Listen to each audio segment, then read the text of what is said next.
All right, we'll just quick do the intro and just start talking. If that works for you. Yeah, let's do it. Anything?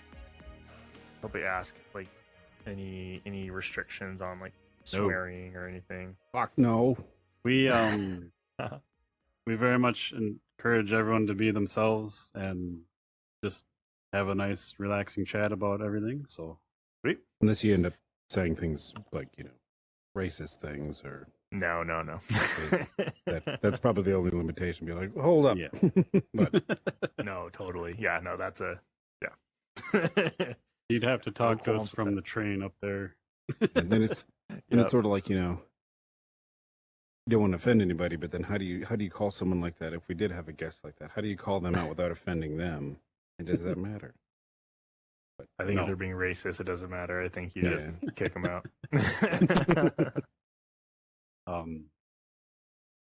We don't have anyone in the audience yet. Sometimes we have 2 or 3 or more people. So if they pop in, we at the end we'll kind of open up for questions if that works. So Sweet. just so you know. Cool. a couple of the But, regulars have had some good questions, so we might sort of get their input Yeah. kind of in the show too. Sweet. But hi everyone, welcome to VR Verdict podcast episode 80. I am PJ. And Wookie? And I'm Jeff Bull Jr. And we're here to talk about Jeff's game. I want to say anger. Is it anger or upset Bobby? It's a don't It's upset Bobby. Yeah. Okay, I don't know why my brain's saying anger, but Yeah, it's same word, pretty much. It means the same thing. So Yeah. just by the title of the game, I mean, I saw a couple of clips over there in the video on the wall, but that already kind of terrifies me. Like it's some little creepy, maybe British kid. I don't know, but that's already kind of like, ugh, don't upset Bobby. Like, Oh yeah, no, you definitely you don't want to make him upset for sure. But yeah, you basically just have to keep him happy. That's the entire point of the game. yeah, like that, I don't do well with horror in VR, and it's only in VR. Outside of VR, nothing phases me, but in VR, it's too real. So I actually went in your app. I saw Bobby. I had a few words with him. I'm like, okay, I'm good. But for those listening, Bobby is like he reminds me of a very angry Chunk from the Goonies. Oh man, yeah, for sure, for sure. We tried to make him like I guess for the people who don't know how what Don't Upset Bobby is, but Don't Upset Bobby is it's like a small game that us at Don't Look Digital created in 2019. Yeah, when the Oculus Quest came out, because we were just trying to we were experimenting with the platform, like what could we make, especially with like the freedom of like 6 degrees of freedom and no cable. We both enjoy puzzle games, or it was just kind of one of those ideas. Let's make a game where you have to like build a tower for this like super Melty crazy kid. looking. Yeah, and then and so we kind of game jammed it for a few weeks, just like building it. We kind of left it in a state in 2019, and then 2020 happened, and we were busy with other stuff and our own jobs and other projects that we've been. But we had a decent, I guess, like base for a demo created, and so we decided this year, a few months back, to just spend a couple weekends polishing it up, and we got a friend to do sound design for it, and we shipped it on App Lab because we just thought it was a fun little project, and we were to see like what people would think about it. But in the game, you are in this room and you're trying to build these towers, and we have 3 levels of difficulty. We're building these towers with Bobby's toy, and as you're building them, it's all a fully physics-based game, so you're picking up all these blocks and you're balancing them on top of each other and creating these formations. And the worse you do and the longer you take, the more upset Bobby gets, to the point where he will kill you. He will take you out if you don't build him his tower, but if you do build it in time, then he's happy. and that's kind of the basis of the game. So you can like race for high scores and stuff. We have a couple different difficulties for that, but yeah. So it's like a fun little game. We released on App Lab. I think it was last week. Yeah, I think last week it was released. And it's been a fun time just seeing what people think about it, because it's like kind of scary but like stressful at the same time, but a little silly. And yeah. Yeah. Like parenting simulator, you know. Oh. I wish I don't know what it's like to be a parent, but Right. I'm sure it's extremely close to what this is like. Our drunk From my history. point of view, you've nailed it. Yeah. A drunk history version of being a parent, because however the players are going to react, anything a kid would do in real life, it's innocent or not as it would be, I would still react that same way. The anxiety level would be like, Yeah, no, totally. I thought I read or heard that you started this from a game jam session. I was pretty amazed because, like the atmosphere is incredible. The sound like creeps up on you and like really gets a hold of you. Let alone Bobby. It's I don't know how much time you guys have really put into it, but it's really good for what you kind of describing as a short amount of time. So that's pretty impressive. Yeah, thank you. I mean, there's a couple different bursts that we did the game in, but the first, I guess, like this video is a little older, but like this video was like the first I guess representation of what we had for the game, and we brought it to Oculus Connect 6 to show off to some people, and it was pretty simplistic. Like you can see in this video, we have like these placeholder hands. We used some assets from just that we bought online, and some simpler, I guess, like materials and whatnot in this room, and we only had one puzzle. We brought it to Oculus Connect 6, which is like the VR conference put on by Oculus, and we had a bunch of developers play it. And what was interesting is like they had a fun time and they gave us some critiques and stuff and some feedback, and we brought it home and we worked on it just a little bit more. We had another small burst of time, and it was just me and a 3D artist at this point. And then we brought it to another VR show, like a get together over here in our hometown, and we probably put around like 100 or so people through it, and I would say 90+% of them had never done VR before, and teaching them how to do like teleporting and like snap turning and all of those things it was kind of a nightmare, like pushing people through it. Like people got tuned to it fairly quickly. There were some people where they couldn't do it at all, but it was just such a struggle. And so based on that show, we came back and we did another pass on it, where I got rid of the teleportation, got rid of like all the extra artificial locomotion that we had in the game, and then I got the play space kind of similar to how Job Simulator works, where it scales the environment based on your play space. And we found that taking away teleportation and artificial locomotion made the game more stressful, but allowed for people to get into it and I guess like learn it faster, and I guess like get to the fun part faster with it.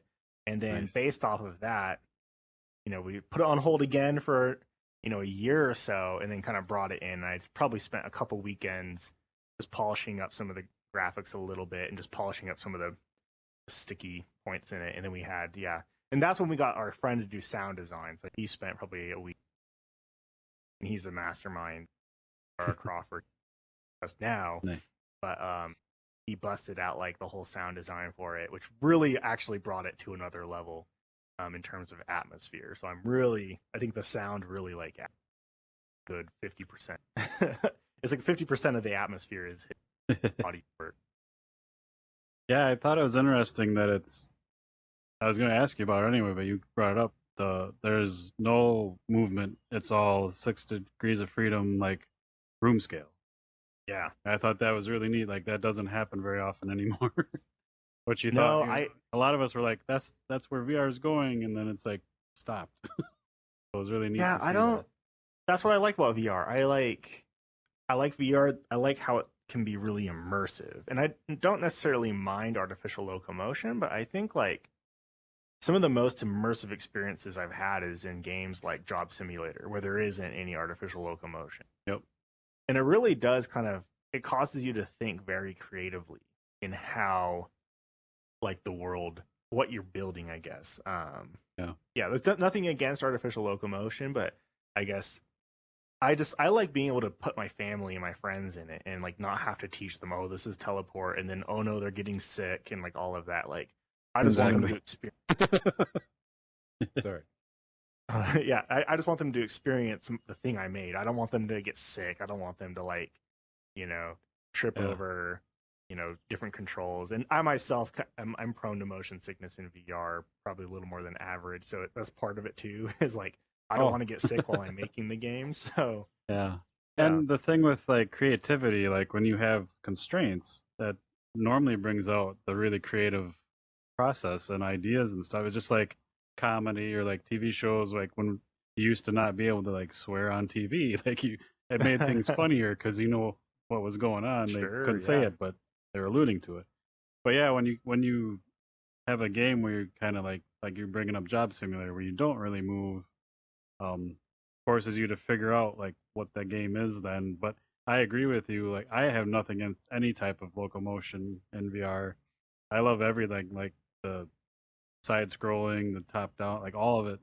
But yeah, I will agree, nothing is more immersive than one that is like room scale, not just like movement, but where you're kind of like in a one-on-one world, like Job Simulator, where you're like behind a counter and it mimics real life, if that makes sense. So totally, I agree because I think like it is, until you get really comfortable with it, like the artificial locomotion it does take you out to a certain extent, and even like even if you are really comfortable with it, it can take you out to a certain extent, which I think for some games is okay.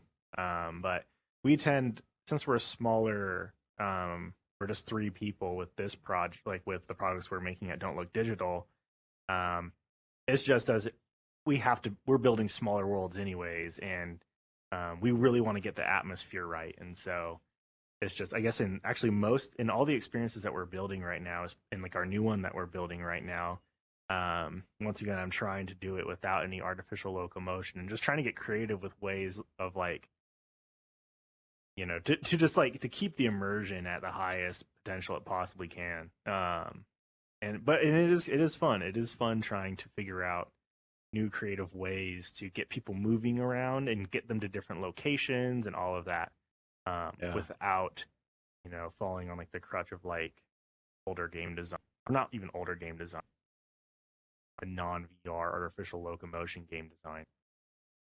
yeah, it's funny because I've been kayaking a lot this summer, and every time I get out there, I think of Phantom Covert Ops, which is a game for those who don't know.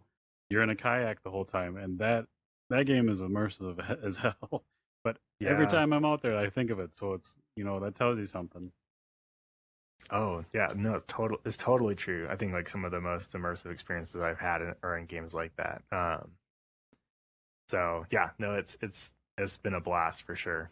Just trying to like think of creative ways. Like it really, with like you brought up constraints, and like constraints of locomotion is one thing, but working on the quest is another as well. Where like graphically and your processing power, you are constrained quite a bit compared to the PC, and it really does, like, once again, like make you think creatively, and it causes you to have to make these decisions that you really have to get the core of your game down right, because if it's not right, like you can't really rest on your graphical prowess like you can in like PC experience. So yeah. And that's the other neat thing about VR, like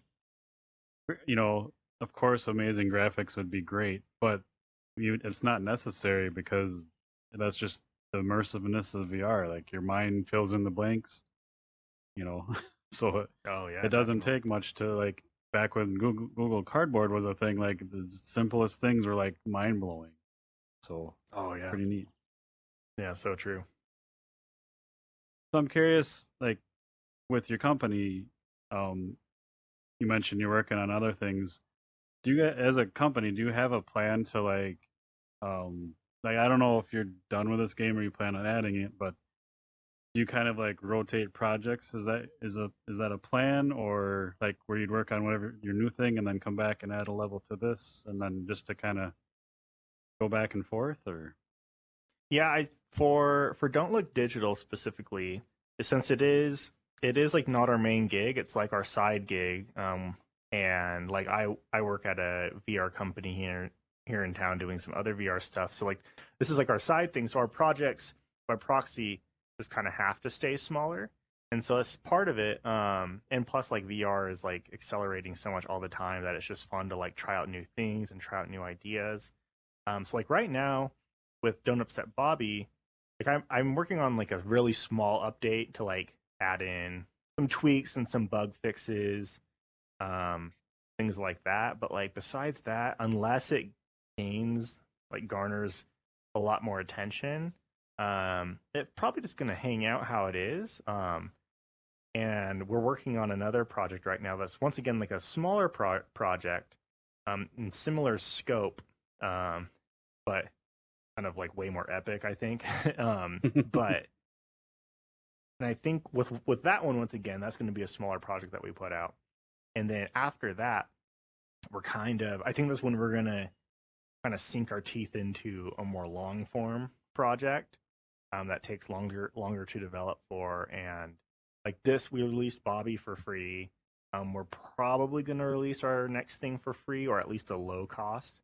Because we just want to garner some attention, but also like just gain some learnings from like what people like about the stuff that we make, what kind of knowledge we can gain as a whole, knowledge we can gain marketing these games as like a buddy studio, things like that. And then based off those learnings, push into a longer form project, that has like more replayability, some bigger,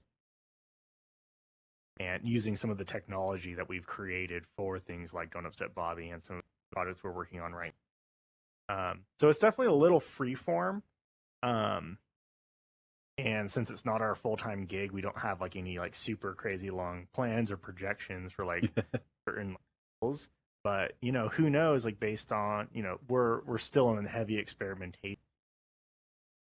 I kind of feel like we're in that like indie band stage of like we're this small band writing these like songs and just experimenting to like find our voice, I guess, as a band or studio instant. Sure. Kind of find that, kind of grab something and go full force with it. I think that's a really good approach. And then thankfully it's not like your main gig where you have to stress out and make money at it and worry about it. But Right. something you enjoy, and like you said, you're just learning and using the experiences to better your next project. Yeah, definitely. So with I always lose my train of thought halfway through. I do that I'm as just well. curious. We like to always get the backstory, like how'd you get into game dev, or like do you have a gaming history? And then once you got to game dev, like how'd you settle on VR, being as it's a niche thing? And Yeah. The story for myself is I've just been a gamer since can remember. So played a ton of games. And when I was probably out of middle school, high school, I wanted to be in a band. I wanted to tour the world and be the rock star and all of that fun stuff. And so I pursued that part of my career pretty hard and was able to gain some success out of it. But as you can imagine, music doesn't make you very much money. And to supplement my income, I picked up writing iPhone apps back when like iPhone apps were like blowing up, and so I would like write these iPhone apps like while we're in the van, like traveling across the country. Like that's when I was building these iPhone apps, and so I would sell them on the App Store and make some money off of that. And I would do contract work for people, and then through that I was able to get some other like development jobs. working like specifically like in web development. Once again, like back and forth while I'm on the road with my band, and then coming back, and then eventually, the music stuff, I kind of stopped doing some music stuff. Was doing some more stuff at home. Was kind of like settling into like maybe chilling out for a little while I was kind of figuring out some next steps, and that's when I discovered game development. I've always played video games like every day pretty much, but I didn't that game development was something I actually do. It always seemed like way too hard. I never thought I'd be smart enough to do development. It seemed like magic to me that like even as a developer, I was looking at game development and going, there's no way I could do that. I'm not smart enough. But I was able to pick up like a small tutorial for building a small video game in a Unity engine. Once I was like working on that, I was going, hey, like it uses a lot of similar building blocks that like my previous development work had used, and I was like, wait, maybe this isn't as hard as I thought it was. Maybe I have gained knowledge, and I have gotten better at development, and maybe I can actually try tackling this now. So I actually started working on some really crappy games in Unity. Actually, my work that I was working at, they picked up Unity contracts, so they threw me at those, and I kind of cut my teeth on really primitive like game development. Like it was like little marketing games, like little quizzes and stuff. And then I actually got a headset from Microsoft. I got an Acer mixed reality headset. We were at a conference and they were just giving them out to devs, probably because they were trying to get devs to like work on apps for their Microsoft store. So Sure. I brought that home and threw it on, and mind was blown. Like that was I had tried VR before that once, but it was like 3'd off just like in a roller coaster or something, and I was like, that's cool. But like I hopped into VR for the first time probably in like 2018 or so. And I was downloading games off Steam, and just like mind was blown. I was obsessed with it. And that's kind of how I got started. There's a VR company in town that I started working with who does fitness VR work. And so once again, that was just another, I guess, motive for me to just dive deeper into VR. And the deeper I dived into it, the more I fell in love with the concept of VR and just the execution. All these headsets that have come out and all the not to mention like when you're building worlds in VR, like right here, like you can actually like, interact with things you build, and there's nothing quite like that. And it's super immersive, and I really love being able to create these worlds and like be inside of it. And so just the more I get into it, the more I fall in love with it. So I work on VR for my day job now. I work on VR side gig. I play VR games too. So a little obsessed. I can get a little obsessive with certain things anyways, but that's kind of how I fell into VR. It was slightly by accident, but yeah, I'm really glad it happened. Yeah, that's neat because a lot of developers don't like they don't play any VR games. They're tired of VR once they take the headset off from working. So you do find a Well, couple of rare ones that still like to play. Well, there's always something to learn. I think there's just like there's developers are coming up with new ways to do things every day, and so like the more, and I don't play like a ton of VR, but I definitely am always like buying the new games and at least like giving them a go for an hour or so, and just like trying to learn like their systems and the way they do things like locomotion or the way they do rendering, or like are they pushing the medium potential, and see if I can learn from that. So I definitely use the excuse that it's research when I can. Yeah. Before we get too far off the subject, we always share links in the show notes for anyone listening, but you want to plug any of your music? You got anything downloadable or anything? Oh, for the music stuff? I mean, if anyone is interested in like garage rock or indie rock, yes. I have a project called Dad Wave. and it's just DAD wave. Yeah, Head look wave. me up on Spotify. Hit those plays so I can get my 0.01 cents per play or whatever it is. Yeah, no, but I still put stuff out every once in a while. It's Nice. still music is still like I'm still highly in love with. Yeah. Do you plan to do any of the music for any of your projects or anything like that? Or So is I it strictly like rock and roll?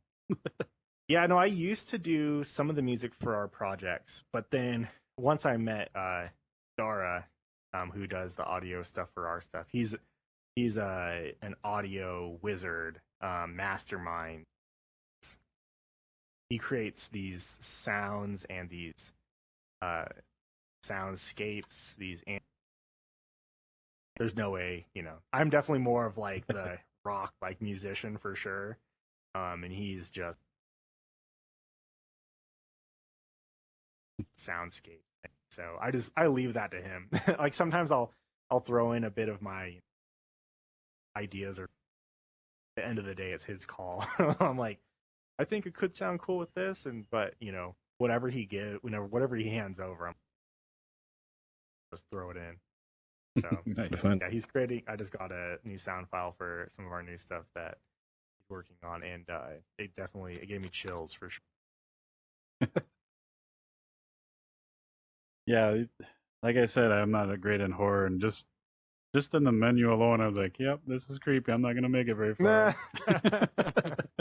It's so interesting because I'm a baby when it comes to horror, and the reason why I think I can create some of these games is because like maybe I feel a little more in control, and maybe because I stare at it every day, like not as scary to me. So it's surprising when some people are like, "Yeah, it was really scary," and I was like, "Wait, was it?" I thought it was kind of fun, but I don't know. That's awesome. I forgot to point out to the listeners earlier on when I shouted Jesus, it's because we have the video playing over there, and I saw Bobby for the first time, and I was just like, that was it. I fucking shouted like Jesus. What was that?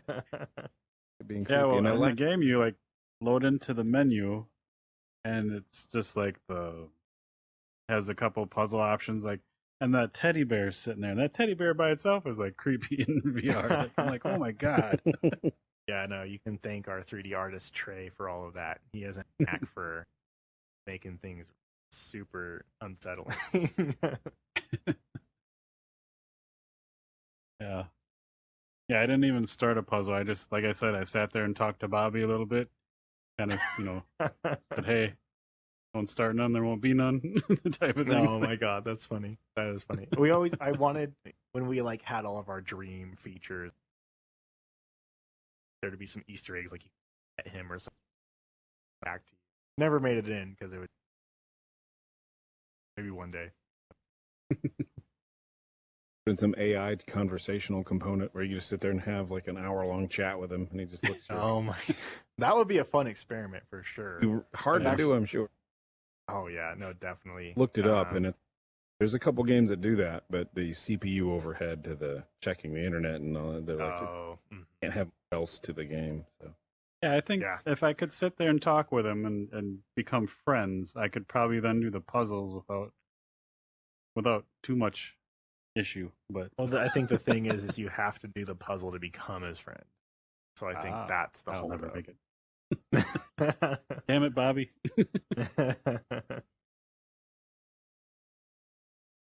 Have you ever tried anything in VR horror wise? I don't think you have you, Wookie? No, I haven't. I just haven't seen one that like reached out to me. Not that I'm against it. I would really want to film myself because I like to get immersed in stuff where PJ's like, it doesn't bother me. I'll either, when I was, I don't know, 20 something, there's that, I Know What You Did Last Summer movie. I think my friends wanted to see in the theater. I'm like, whatever. I fell asleep during that and they were shouting and waking me up. So I'm either like, I'm going to fall asleep or I get really into the atmosphere, really immersed in it. And then I get creeped out by shit. We'll play like Grand Theft Auto has a mode where you're like, some people have flashlights, one person has like a shotgun and all the lights are off. And one of the levels is a meat packing plant with like, you can see like smoke and one light. It's creepy. And I'll just get weirded out doing that. And I'm sure PJ's just like, Hide in a corner, whimpering. Oh man. you know. So sometimes I get into it. So I just haven't found one that was like, hey, I think I would finish that game. Like some of them, like I'd try that, but I'd probably wet my pants. Oh, totally. Totally. I feel that I can't really get through too many. I try to play a horror game in VR, but I can only play it for like 30 minutes. It's too stressful. And I say Yeah. that, but I don't know. I might not get like too scared, but I would really want to finish the game. So the one that really reaches out to me is that Senua's Sacrifice, because I got that on Xbox and I still haven't even played it. I was like, PJ, you got to try this game. It looks fantastic. PJ bought it, played it, and I'm like the type that, I gotta set aside an afternoon. So I haven't had an afternoon where I felt like playing that. Now they have a VR version. I was like, shit, I gotta get the VR version. That game, I played it on Xbox and I got through the first area and I'm like I love the design, the sound, but like the combat was like meh. But then they came out in VR and I was like, I gotta try it. And I was on the edge of my seat. I don't know how many hours I played it. It was like 4 or 5 maybe. All the way through. I made it all the way through. But I was like tense the entire time because it's fucking creepy. Oh, Yeah. And all the dang. audio is just perfect. And it's just Like one yeah. of that, and there's like some imposing figure off in the forest that you're probably making your way to, but just the figure standing there like nonchalant. Oh God, what am I in for? Yeah. Oh man. We should do an event like that. I'd really like to see what I would do because we did like a laser tag thing with zombies in like a theme park kind of thing. Yeah. That was just playing the zombies, so people like grabbing you and all this crazy stuff. They had really good makeup on. One of our friends, the game Nate gave him the name Buttercup for the scoreboard. I remember it. It was just, Oh, that's awesome. and there was this one really good actor. We like turned to the right, and this dude was like just doing some zombie howl, and I just howled right back at him, and I was shooting everybody. I'm like, hey, I might have the chop to live in it, because I just screamed. I think I scared him. Like I was all right. Yeah. Our other friends, because you could only do so many people in the run at once, they heard Mr. Buttercup were talking about outside screaming. That's how it was. Oh man. It was pretty good. And I think, when you say you're demoing it at Oculus 6 or even like wherever, like in public or whatever you were doing, it's got to be really fun to watch that. Like people, especially that haven't played VR, just like, how their body reacts when they're in the Oh headset. yeah. That had to be a blast. Oh, it definitely was. It's always a great time. And that's like, once again, it's like one of the reasons why I try to simplify the control scheme and like the locomotion. I want to be able to just have anybody try it out without, too much fuss or effort. And yeah, so it's definitely, I really enjoy like showing it to people and getting their reaction. I think one of my friends just used Bobby to show to his friend who was new to VR, and he said it was an awesome time. So that makes me happy to hear for sure. Well, if Wookie or I don't play anything this Halloween, sometime in October, we'll have to do something, and maybe Bobby will assist us where we'll live stream it, and just you can watch us cry and scream. Remember with the Friday the 13th game where it's like the 5 against 1 where someone and that same friend of ours, the Buttercup, he's gonna he's not gonna think, but he's gonna be mad we're calling him Buttercup. He's just the funnest, hooting and hollering, and oh my God, we got to do that. We got to make a video for that. Slight pause. And you said that we had assets from the game that they wouldn't work. Did you sabotage that because you didn't want Bobby standing in the corner? No, because I very much wanted to. I'm trying to face my fears with this, so I was very much looking forward to meeting him because the last guest we had, they brought in one of his assets, and they really it was bigger than our booth. It was outside our booth, and he's like, I work with this piece all the time. He's like, to see it like this, he's like, it's insane. So I was really hoping for a really big Bobby. Oh man, that would have been I did not awesome. sabotage it. Oh yeah. How dare you? The horror calling you out. When you have games that even, like high fantasy, epic fantasy games, like The Witcher 3. I keep going to that because that's just a good example of a whole bunch of stuff. There's times in The Witcher 3 and stuff where it's like a good, romp through the fields and chopping up monsters, and then you get into like some swamp with like swamp hags or some shit like that. Definitely love when it turns creepy. Even in that game, there's a part where I'm walking through this forest where, like, I don't know, magic explosion happened, and all the trees are fucked up. And I'm sitting there just walking, and this character's having a discussion. I'm like, I'm just legitimately weirded out by this. And then the character in the game, the Geralt guy, goes, "This forest is fucking creepy." And I'm like, thank you. Wish more games. Awesome. They would lose some customers, not me. Maybe. No, like I was in that exact same area, and flat games don't bother me, horror movies don't bother me. Like it's just VR. I don't too real. Immersive. It probably That doesn't extra help. immersion, yeah. Yeah. I've said this on the podcast. It probably doesn't help. I don't remember the first. It might have been. I think I want to say it was Five Nights at Freddy's, but I don't think that had come out yet. But I did try like a little horror thing. Maybe it was Face Your Fears. And the first time I played it, I was in the middle of whatever was scaring me, and I was doing all right. And then like my cat brushed up against my leg right as like something happened, and that freaked me out. It's like whoa. Maybe that's what I was just have PTSD or something. I don't know. Or dimension. Yeah, maybe. I couldn't make it through very much of Face Your Fears. Like too much. For sure. I did good in the first one. The second one I didn't do well. Is that Joe Rogan hosted game like Fear Factor or something like that? Just challenges?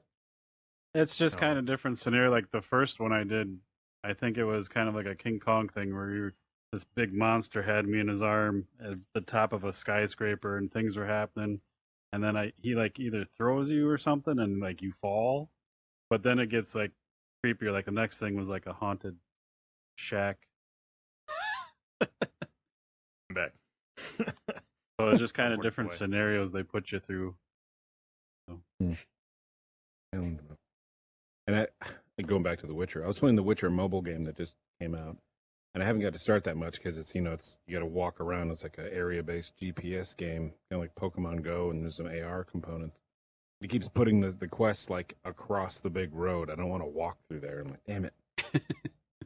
Take walks once in a while, and sometimes they're after the podcast, so it's like 9:00 at night. It's dark out. We're just walking through our neighborhood, and I'm just walking through, and I'm fighting this gross-looking monster, and girlfriend's talking about something. I'm like, and then my head while I'm fighting this monster, and I yelped.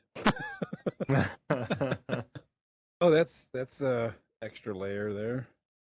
Yeah. Part of the AR. They just announced, I think it was today, that Space Pirate Trainer Arena's coming out finally. Oh, that's I don't know if you cool. guys have heard of that, but it's the guys that made Space Pirate Trainer, obviously. But this is like an arena-based game, and the beta was just about to come out, and then COVID hit, so they canceled it because they don't want people, playing together. But it uses it. You have to have at least an area 10 by 10 to play in, and it's made for like gyms or like tennis court type stuff, and it's just like it builds like a stage around you, and you're in there like fighting and ducking and covering, but it uses the space really well.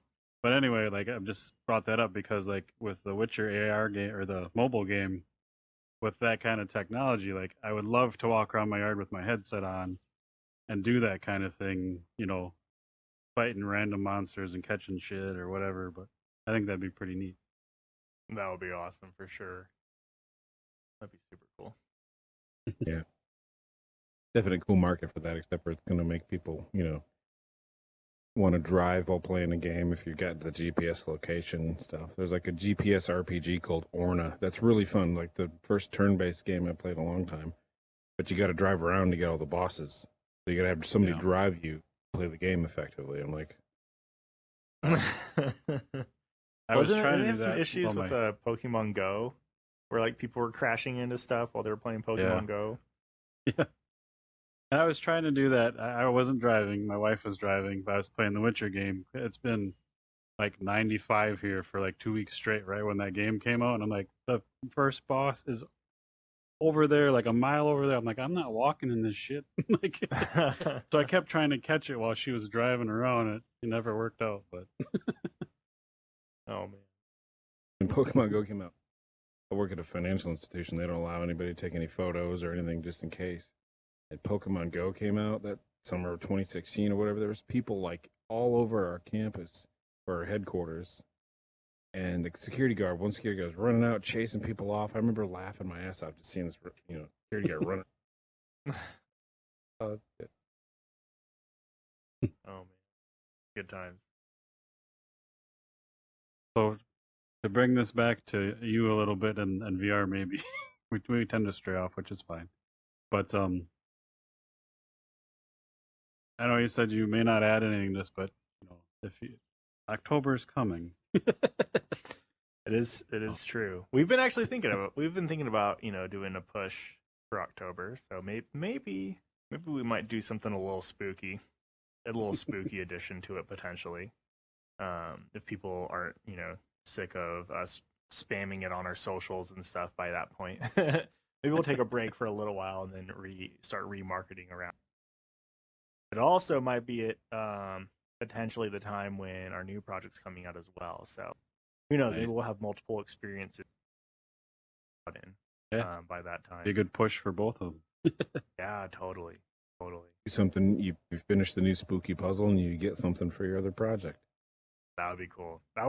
We do kind of, and it's like it's a little, we're definitely big dreamers over at Don't Look Digital, but like we do have like a Don't Look Digital of universe where like there is lore in the Bobby universe, and it does kind of tie into like our new project that we're working on. Even though our new project isn't like Don't Upset Bobby, and it doesn't include Don't Upset Bobby character or anything, but it is in a similar universe, so we do like the idea of having cross progression or some additions that kind of go Sure.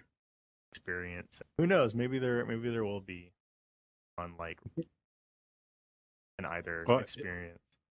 If you ever need voice actors for screaming, let me know. I'll play the game and you can capture me. Oh yeah, sounds good. It sounds good. Definitely hit you up. An extra in a cop TV show. I want to be the dead body. PJ wants to be the screaming. Oh man, yeah, that'd be. I could be a good dead body as well. I don't have acting skills. Anywhere where I can just do nothing, that's where I can be of help. Right in my wheelhouse.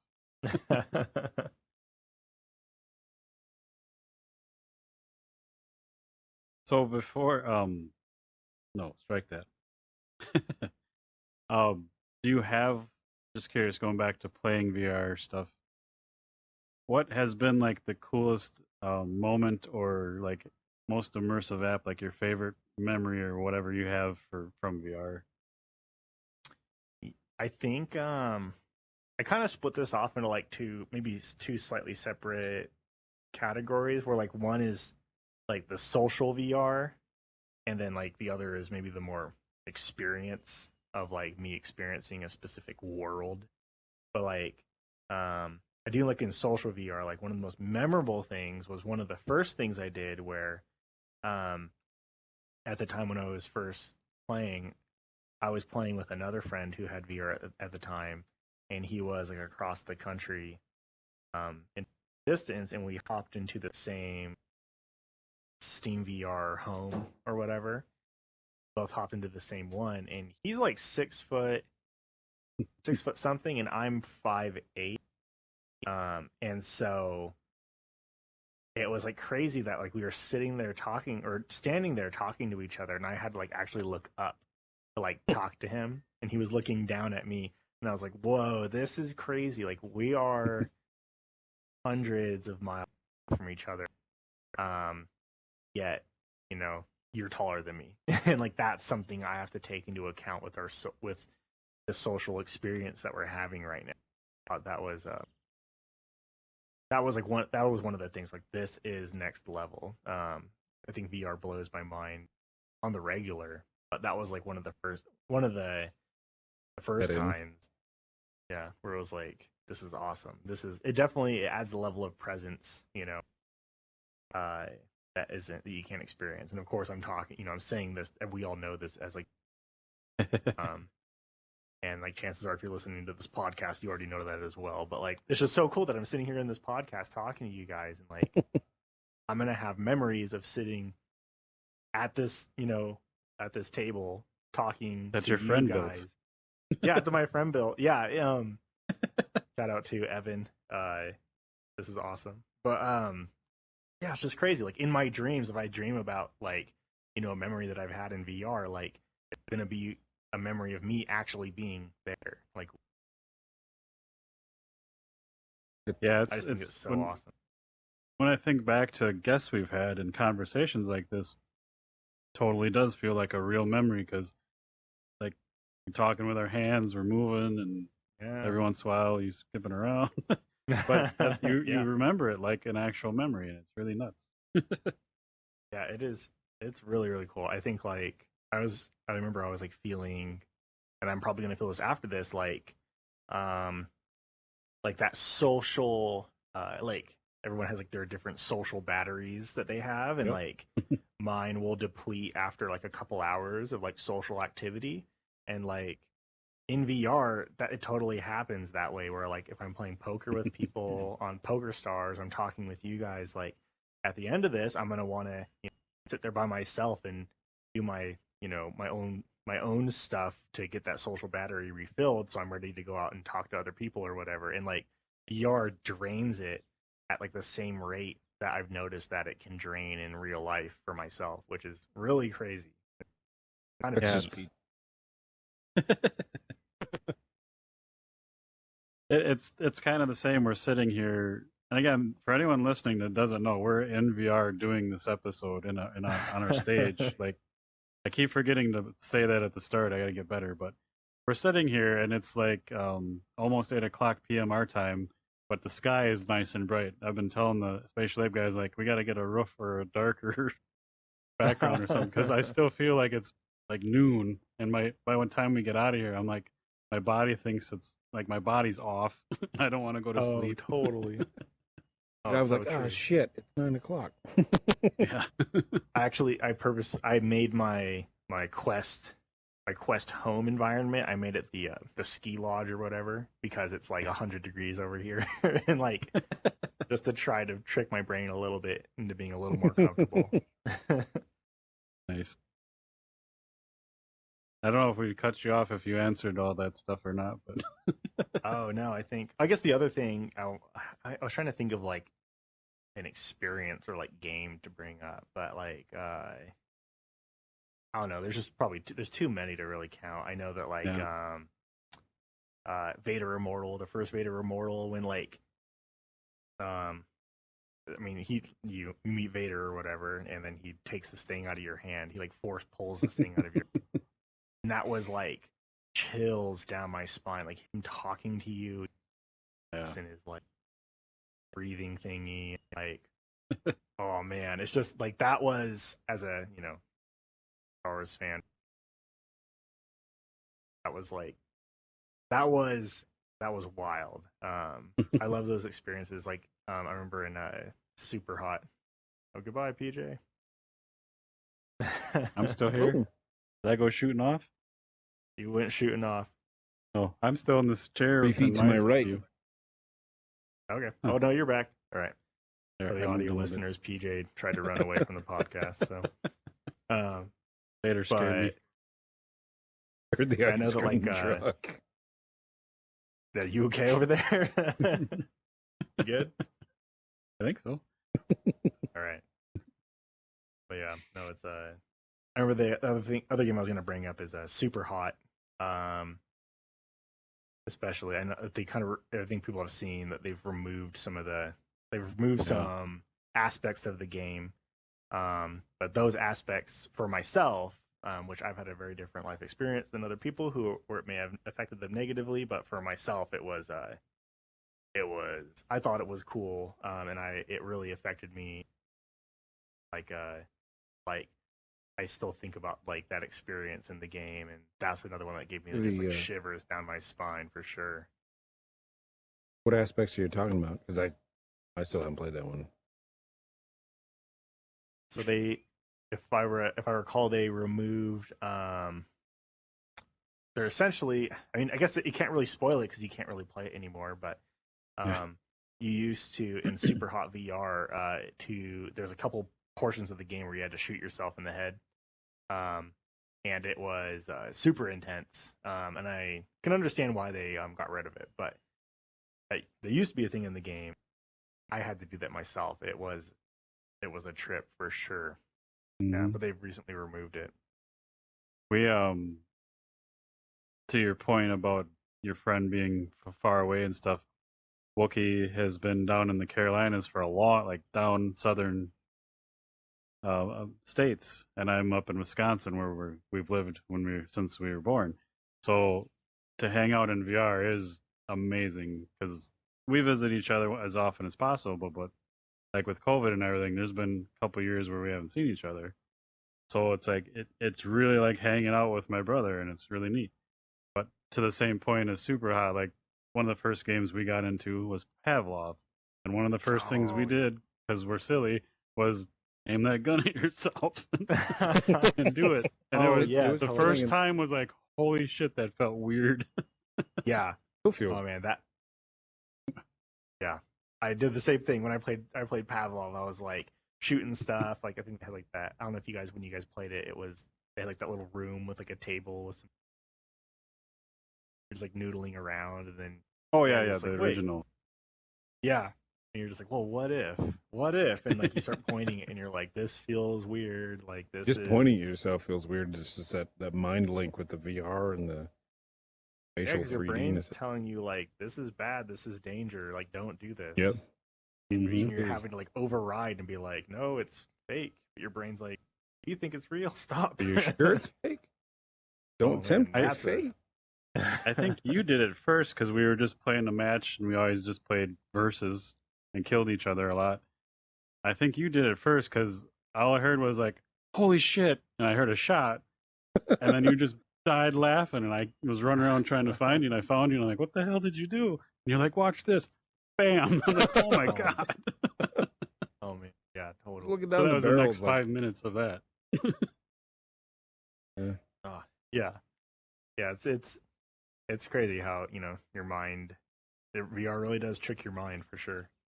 I tell this story too. We played a lot of Elven Assassin, and the first time we played it, that's like the first time I was in VR, it was that. And my brain, there's like low poly barrels and stuff you can hide behind, but I went to like dodge an arrow, knowing that it's like a Nintendo 64 style barrel there. And my brain's like, no, it's fine. You can lean on it. It's totally solid. And I just leaned over and put my arm out and just landed on my ass, just laughing the whole time. Yeah, we were in an arcade, and I don't know if you fell through because there was a curtain and then it was some walls, but I heard the thud, and I don't know if you almost knocked that wall over or what happened, but it was funny. No, I just fell down like straight down because I just went to like dodge and just catch myself. One half of your brain's like, it's fake. It's not really there. The other half's like, I think it's fine. It's solid. Looks solid. It's coming at you. Everything's perspective makes it adds up. And then, have you guys been to the subreddit VR to ER? Oh no. Yeah, it's just VR to ER, and it's just videos of people falling down.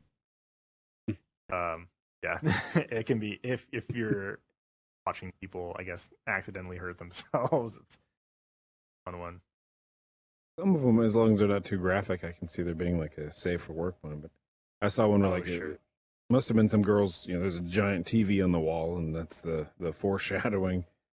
They just like it seems like she just puts a headset on. She's like fighting something, and then just runs and jumps right at the TV, just smashes everything, and it's like what the 0 to 60 in like half a second. Like what game was that?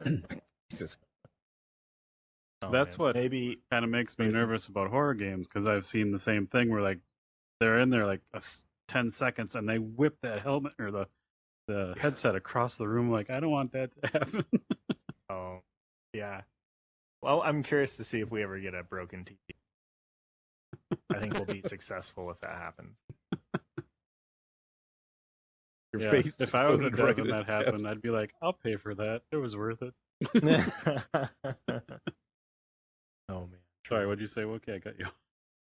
For a second there, your face floated right towards Jeff, like you were like, "Give him some space, BJ." Like, yeah, you were right up in his grill. Yeah. Round. That happens. My grill now. I think we've talked about this before, but what the one style of game, so here's an idea if you want it. A hide and go seek game, and you could do it creepily and it would be still be good, but like a hide and go seek game in VR I think would be fucking amazing. Or Well, like the have prop you- hunt from Call of Duty. Yeah. Have you that's what I'd played be like. half and half? I've been in there, but I not a lot. I don't remember what I did in there. They Is have a hide there- and seek style game. Oh, It's maybe a take on hide and seek. It maybe isn't the true hide and seek, but yeah, it is similar. And now that I think about it, now that will be a really fun game idea for sure. One of the games I wish that was more popular in VR were escape rooms. yeah. And I It just seems wish like a they were no-brainer. We've played one. I don't know how there's not like 1,000 of them. yeah, There's a lot, seriously. but they vary in quality. Yeah, I just feel like it might be. I think what's hard about it is like it's kind of like a one-time experience, and like to make one, you make it multiplayer, and then you have to handle that entire multiplayer Mhm. framework, and then like Yeah. you release the game, but like how much can you charge for that? Like, do people really want to spend X amount of money for like a one playthrough style game? And like Yeah. I can just see it getting like tough. I guess one place that I do feel like escape room might bigger in are things maybe like something like in a VR chat or rec room, or like the Facebook Horizons, somewhere where it's a little easier to build out the scenarios, that they already handle all the multiple aspects. Fun, I think. Yeah. But Have you played A Fisherman's Tale? not yet. I have it in my library. I've heard it's really emotional. It's amazing, but I've always tried to decide if it's a puzzle game or an escape room. I lean more towards Yeah. escape room. Okay. And the fun thing about my mind, Wookie hates me for, I am a very much in the moment person. So like, I can play a game and I forget it, and I can play it again in like a month or two and not remember much of it. I don't know. It's the same thing with movies. Like I have to watch something like Family Guy. We used to have to watch all the time to remember the one-liners and shit. Like, so I'm about ready. I'm about due to go back and play that again. But I was just curious what you thought of it. Like what kind of category you thought that fell into. It's on my list, so maybe once I play it, I'll let you know. Because yeah, I do want to try it out. I've heard awesome things about it. I don't know if it is. I've heard that it's emotional, and I'm like, man, I have to be ready for that. Is it? I can see where they'd say that, but I don't think it's like a pluck the heartstrings emotional. It's just Okay, kind of like, okay. oh, that was a good experience. But Okay, I didn't cry. But it's possible I'm confusing it with another. I got that but- same vibe from it. So it's in my library too, but I haven't played it because I'm like, I don't want to get my headset full of water. I feel like there's a game. What is it? Like Ori. I don't know if you guys played in the Ori games, Line 4 stuff. but yeah, I was trying to play through the first one on an hour in. I said, nope, can't do it. It's too. Let me go play Doom or something like where I can just like turn off my brain. Because like I don't Yeah. know, maybe I'm just being avoidant, but I'm just like. I have enough stress in my life already. I don't need to be crying over this little cute little creature. Oh man. yeah.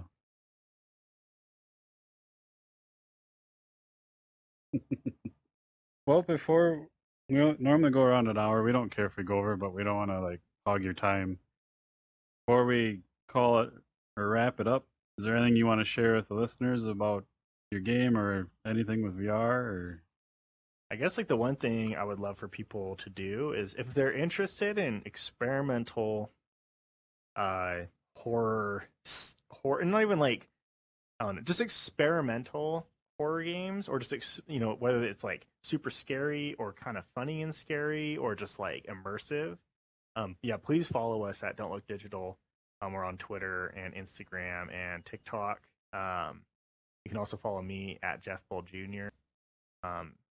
And we post progress, and we're just trying to gain like as much information as we can on what people want to see in VR. So if you want to help kind of shape the things that we're building, yeah, please follow us and give us your feedback on Don't Upset Bobby. Go download it for free. It's on App Lab. You can find it on SideQuest as well. Yeah, check us out at Don't Look Digital on Twitter, Instagram, TikTok, and our website is don'tlook.digital. And you can find links to Bobby on there as well. But yeah, please let me know what you think. Even if you think it's trash or you think it's awesome, all the information super helps for sure. Yeah, and all those links I'll get in the show notes. And I'm gonna say this, we've kind of brought this up, but if I don't play through this game by October, we're gonna do something with it. That would be Do awesome. something scary regardless. Maybe this game's on the docket. That would be awesome. Well, let me know if you ever end up deciding to do that. Maybe I can sneak a little.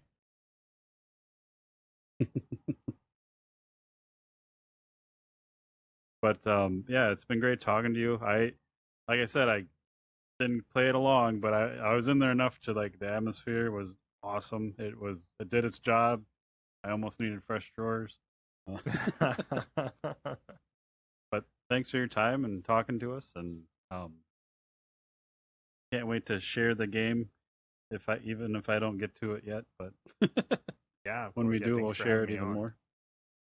Yeah, anytime. And like we always invite everyone back if you have an update you want to talk about or another game or. Of course, yeah, I'll definitely have to reach out. Nothing. For sure. Just come back. Or yeah, nothing. You just want to come back and chat. I'll probably have to come back and hop into the audience as well. This is cool. This is neat. The first time we were in here, Paige and I jumped up on the railroad track because there's a little train back there. You can't quite see it from here. And we just raced all the way around the train track until the game froze. Like it locked up. I screamed. But it's really big. Oh, that's funny. We were doing Eddie Vedder stage dives off of the top here. Oh, Catch man. me! Oh, that's the awesome. First thing I was thinking. I'm like, that looks cool.